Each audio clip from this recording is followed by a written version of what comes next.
बिस्मिल्लाहिर्रहमानिर्रहीम। अस्सलाम वालेकुम dear students. First KPPSC past paper series में हमने लेक्चर 2017 और एसएस 2018 के एमसीक्यूज को कंप्लीट सॉल्यूशन के साथ एक्सप्लेन किया था और आज हम केपीपीएससी लेक्चर 2018 के पास्ट पेपर को डिस्कस करने वाले हैं। तो मैं हूं डॉक्टर हसीन अहमद और आप लोग देख रहे हैं chemistry with doctor Yusuf YouTube channel. Question first, Rutherford experiment on scattering of a particle showed for the first time that the atom has। Rutherford ने एक एक्सपेरिमेंट परफॉर्म किया और उस एक्सपेरिमेंट में उसने अल्फा पार्टिकल्स को यूज किया और उसी अल्फा पार्टिकल्स को बम्बार्ड किया गोल्ड फॉयल पे। तो उस गोल्ड फॉयल में से कुछ alpha particle without any deflection pass कर गए, कुछ स्लाइटली डिफ्लेक्ट हुए और कुछ बैकवर्ड की तरफ डिफ्लेक्ट हुए। तो इस बैकवर्ड की तरफ डिफ्लेक्ट होने का रीजन क्या था कि यहाँ सेंटर में एक डेंस पोर्शन था और उस डेंस पोर्शन को उसने नाम दिया न्यूक्लियस का। तो करेक्ट ऑप्शन आपका क्या हो गया? न्यूक्लियस। रदरफोर्ड ने किसको डिस्कवर किया? न्यूक्लियस को डिस्कवर किया। Question second, Bohr model can explain. तो यहाँ पे अगर हम बोहर मॉडल की बात कर ले तो बोहर मॉडल किसके बारे में था? ये स्पेक्ट्रम के बारे में था। तो यहाँ पे अगर हम स्पेक्ट्रम की बात कर ले या बोहर मॉडल की बात कर ले तो अगर एटम में एक इलेक्ट्रॉन मौजूद हो तो बोहर मॉडल उसमें का जो स्पेक्ट्रम है वो इजीली एक्सप्लेन करता है। अगर एक में से ज्यादा इलेक्ट्रॉन हो तो फिर बोहर मॉडल वहां पे फेल हो जाता है। फॉर एग्जांपल अगर हम हाइड्रोजन की बात कर ले तो हाइड्रोजन में कितने इलेक्ट्रॉन है? एक इलेक्ट्रॉन। तो बोहर मॉडल हाइड्रोजन के स्पेक्ट्रम को एक्सप्लेन करता है। फिर अगर हम नेक्स्ट एटम पे मूव कर ले या एलिमेंट पे मूव कर ले तो नेक्स्ट हमारे पास कौन सा है? हीलियम। हीलियम में कितने इलेक्ट्रॉन्स है? दो इलेक्ट्रॉन्स। तो बोहर मॉडल वहां पे फेल हो जाता है। तो इस हीलियम में से अगर एक इलेक्ट्रॉन रिमूव कर ले तो कितने इलेक्ट्रॉन्स बच जाएंगे? एक इलेक्ट्रॉन। तो फिर बोहर मॉडल उसको इजीली एक्सप्लेन कर जाता है। फिर अगर हम नेक्स्ट एलिमेंट पे मूव कर ले, फॉर एग्जांपल लिथियम। लिथियम के पास 3 इलेक्ट्रॉन्स है। तो इन 3 इलेक्ट्रॉन में से अगर 2 इलेक्ट्रॉन्स रिमूव कर ले तो एक इलेक्ट्रॉन बच जाता है। तब जाके बोहर मॉडल उसको एक्सप्लेन करता है।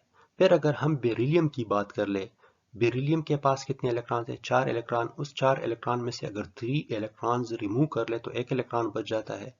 तब जाके बोहर मॉडल उसको एक्सप्लेन करता है। तो यहाँ पे करेक्ट ऑप्शन आपका क्या बनता है? The spectrum of atom or ion containing 1 electron. तो अगर कोई भी एटम हो या आयन हो, अगर उसमें एक इलेक्ट्रॉन हो तो बोहर मॉडल उसको इजीली एक्सप्लेन करता है। तो करेक्ट ऑप्शन आपका क्या हो गया? Option. Which of pair is present in 7th period. तो यहाँ पे अगर इस पीरियोडिक टेबल को देख ले तो ये आपका कौन सा पीरियड है? 7th period. तो चलो पीरियड और ग्रुप के बारे में थोड़ा सा बता दूं मैं आपको। जो वर्टिकल्स कॉलम होते हैं इसको क्या कहते हैं? ग्रुप्स। और जो हॉरिजॉन्टल रोज होते हैं वो क्या है आपके पास?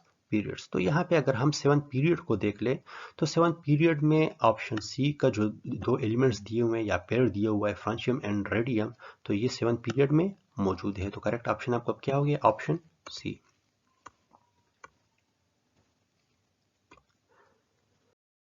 Question fourth, which one is present in sodium fluoride, potassium chloride, rubidium bromide and cesium iodide। तो यहाँ पे अगर आप लोग देख ले डिफरेंट साल्ट्स दिए हुए हैं। इन डिफरेंट साल्ट्स में क्या है? ये sodium, potassium, rubidium and caesium. तो ये कौन से एलिमेंट्स हैं आपके पास? Alkali metals. तो अल्कली मेटल्स ने साल्ट बनाया हुआ है किसके साथ? हेलोजेंस के साथ। तो यहाँ पे आपके पास डिफरेंट साल्ट्स है। तो यहाँ पे ऑप्शन फर्स्ट जो है आपके पास आइसो इलेक्ट्रॉनिक, नहीं ये आइसो इलेक्ट्रॉनिक नहीं है। क्यों नहीं है? आइसो इलेक्ट्रॉनिक मीन्स कि वो स्पीशीज जिसमें इलेक्ट्रॉन्स की तादाद क्या हो? सेम हो। लेकिन यहाँ पे आपके पास क्या है? डिफरेंट है। तो ये आपके पास आइसो इलेक्ट्रॉनिक नहीं हुआ। डिफरेंट आयनिक करेक्टर, अगर आपके पास डिफरेंट आयनिक कंपाउंड्स है तो उसका आयनिक करेक्टर भी आपके पास क्या होगा? डिफरेंट ही होगा। तो करेक्ट ऑप्शन क्या होगी आपके पास? Option B. Which of the groups has poor shielding effect. तो यहाँ पे अगर हम शील्डिंग इफेक्ट की बात कर ले तो शील्डिंग इफेक्ट या स्क्रीनिंग इफेक्ट कहते किसे हैं? फॉर एग्जांपल आपके पास ये एक एटम का जो दिया हुआ है, तो ये आपके पास क्या है? आउटर इलेक्ट्रॉन और वैलेंस इलेक्ट्रॉन। और ये क्या है आपके पास? इनर इलेक्ट्रॉन और कोर इलेक्ट्रॉन। तो ये न्यूक्लियस क्या करता है? इस आउटर इलेक्ट्रॉन को अपनी तरफ अट्रैक्ट करने की कोशिश करता है। लेकिन यहाँ पे इनर इलेक्ट्रॉन या कोर इलेक्ट्रॉन भी मौजूद है। इस कोर इलेक्ट्रॉन्स की वजह से यहाँ पे क्या है आपके पास, रिपल्जन है। तो इस रिपल्जन को क्या कहते हैं, शील्डिंग इफेक्ट कहते हैं। तो यहाँ पे क्या पूछ रहे हैं कि वो कौन सा ग्रुप है जिसमें शील्डिंग इफेक्ट आपके पास कम है। तो आप लोगों को याद होगा कि जब हम लेफ्ट टू राइट मूव करते हैं, मींस कि हम पीरियड्स में जब मूव करते हैं तो आपके पास शील्डिंग इफेक्ट क्या होता है, कम होता है।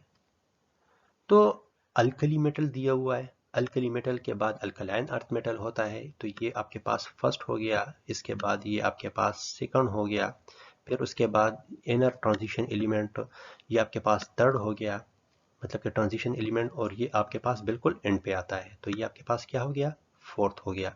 तो ये first second third and fourth ये आपके पास पीरियड में बिल्कुल राइट पे आता है।